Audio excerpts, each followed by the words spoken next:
وقدمنا إلى ما عملوا من عمل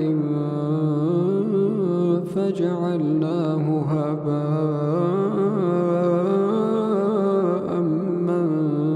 منثورا. أصحاب الجنة يومئذ خير